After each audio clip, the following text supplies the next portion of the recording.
پورے پاکستان میں کم و بیش 50 شہروں میں نظامت تلاوت قرآن کے زیر 5 روزہ قرآن کا انعقاد ہو رہا ہے۔ کراچی سے لے کے پشاور تک مختلف جگہوں پہ مختلف کالجز میں، اور صرف پاکستان میں نہیں بلکہ پاکستان سے باہر بھی اس وقت کئی ملکوں میں رمضان کے جلوس قرآن جاری ہے۔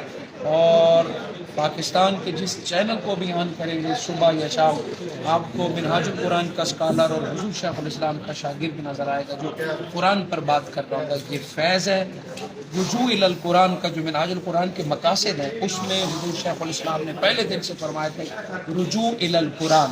اب وہ وقت آ چکا ہے کہ حضور شیخ الاسلام کا پیغام گلی گلی گھر گھر پہنچ چکا ہے۔ اسی طرح ہزاروں مرد و خواتین جیسے آج آپ نے کھاٹے مارتا ہوا ایک جوش دیکھا ہے، بالکل اسی طرح پورے پاکستان میں یہ منظر ہر جگہ ملنا ہے، اور یہ حضور شیخ الاسلام کی محبت، محنت اور دعاؤں کا ثمر ہے۔ اللہ ہم تمام